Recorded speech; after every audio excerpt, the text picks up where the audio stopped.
حضرت عبد مناف کے 5 بیٹے تھے: وہب، عبد شمس، ہاشم، مطلب اور نوفل۔ حضرت وہب بن عبد مناف کی بیٹی حضرت آمنہ تھیں، جبکہ حضرت ہاشم کے بیٹے حضرت عبد المطلب اور ان کے بیٹے حضرت عبداللہ تھے۔ یعنی حضرت عبداللہ اور حضرت آمنہ کا خاندان حضرت عبد المناف پر جا کر ملتا ہے۔ حضرت ہاشم کی اولاد بنو ہاشم کہلائی، جبکہ حضرت وہب کی اولاد بنو زہرہ کہلائی۔ حضرت آمنہ 549 عیسوی میں حضرت وہب کے گھر پیدا ہوئیں۔ آپ بچپن سے ہی بے حد ذہین، حسین اور طاہرہ تھی۔ جیسے جیسے آپ پرورش پاتی رہیں، ویسے ویسے آپ کی پاک بازی اور اعلیٰ ترین سیرت و کردار کے چرچے عام ہوتے چلے گئے۔ آپ حسن سیرت اور حسین صورت کا بے مثل نمونہ تھی۔ بنو زہرہ چونکہ قریش کی ہی ذیلی شاخ تھی، تو حضرت وہب کو ان کی دلاری بیٹی حضرت آمنہ کے لیے قریش کے مختلف سرداروں اور ان کے بیٹوں کے رشتے آنے لگے۔ لیکن حضرت وہب کو کسی انتہائی نیک سیرت اور با کردار نوجوان کی تلاش تھی۔ چنانچہ ایک دن حضرت وہب اپنے بھائی حضرت ہاشم کے بیٹے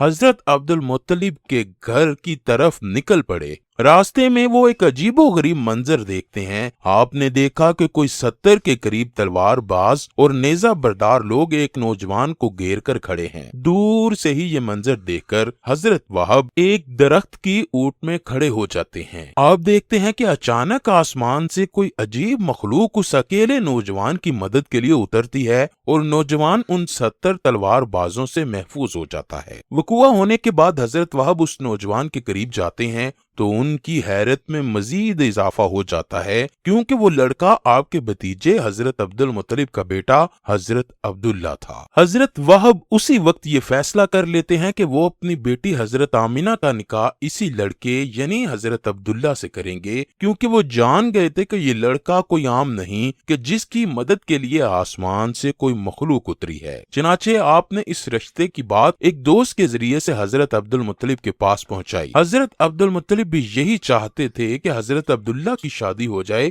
اسی سلسلے میں وہ کسی ایسی عورت کی جستجو میں تھے جو حسب و نسب اور عفت میں ممتاز ہو۔ حضرت آمنہ بنت وہب میں یہ صفات موجود تھیں۔ حضرت عبد المطلب نے اس رشتے کو پسند کیا۔ کچھ ہی دنوں بعد رشتہ طے ہو جاتا ہے تو حضرت عبد المطلب اپنے بیٹے حضرت عبداللہ اور قریش کے کچھ معززین کو لے کر قبیلہ بنو زہرہ پہنچتے ہیں اور وہاں دنیا کا خوبصورت جوڑے کا نکاح کیا جاتا ہے، اور یوں دو پاکیزہ روحیں ایک پاک رشتے کے بندھن میں بندھ جاتی ہیں۔ امام الوسی، امام ابن کثیر اور امام قرطبی سے مشترکہ روایت ہے کہ یہ مبارک پیر کا دن تھا کہ جب اس مبارک جوڑے کا نکاح ہوا، لیکن پھر 3 دن تک حضرت عبداللہ اور حضرت آمنہ کو خلوت گاہ میں جانے کی اجازت نہ دی گئی۔ اس کی ایک تو وجہ یہ تھی کہ حضرت جبرائیل علیہ السلام نے حضرت عبداللہ کو بتایا تھا کہ شب زفاف جمعرات کا دن ختم ہونے کے بعد شب جمعہ کو ہوگی، اور دوسری وجہ یہ بتائی کہ یہ مکہ کے قبیلوں کا رواج تھا کہ شادی کے پہلے 3 دن تک نئے نکاح شدہ جوڑے کو تنہا نہ چھوڑا جاتا۔ پھر شب جمعہ کی وہ مبارک گھڑی آ گئی کہ جب جبریل امین 70,000 فرشتوں کی سرداری میں تشریف لاتے ہیں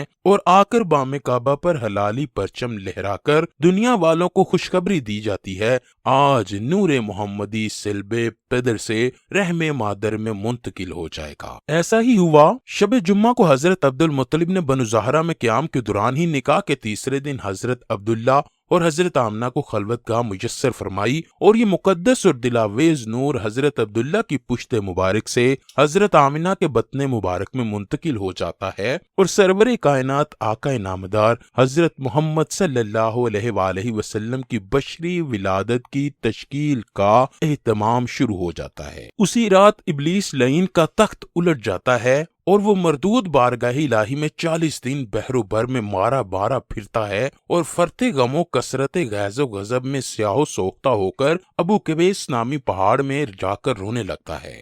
حضرت ابن عباس سے یہ روایت صحیح سند کے ساتھ مروی ہے کہ جس رات نور محمدی حضرت آمنہ کے سپرد ہوا، اس کی تمام کاہنوں کو اطلاع ہوئی اور وہ ایک دوسرے سے مشورے کرنے لگے۔ مشرق و مغرب کے چرند پرند اور بحری جانوروں نے ایک دوسرے کو مبارکبادیں دی کہ وہ وقت آنے والا ہے کہ جب خطہ زمین نور مصطفی سے منور ہو جائے گا۔ قریش کے پالتو جانوروں نے آپس میں کہا کہ جناب آمنہ نور مصطفی سے مشرف ہو گئی ہیں اور ان سے ایسی شخصیت ظہور میں آئے گی گی جو زمین کی امین اور اس کی ظلمت کو دور کرنے والی ہوگی۔ یہ بھی کہا گیا کہ تمام دنیا کے بت دوسری صبح سرنگو پائے گئے، ابلیس لعین کا تخت پلٹ گیا اور دوسرے بادشاہوں کے تخت سرنگو ہو گئے، صاحب اقتدار حاکموں اور بادشاہوں کی زبانیں گفتگو سے قاصر اور گنگ رہ گئیں۔ اسی رات 200 عورتیں حسد سے مر گئیں اور بہت سی عورتیں امراض قلب میں مبتلا ہو گئیں۔ بہت ساری صحیح احادیث مبارکہ میں روایت ہے کہ اس شب کو عالم الملکوت میں ندا کی گئی، سارے جہان کو انوار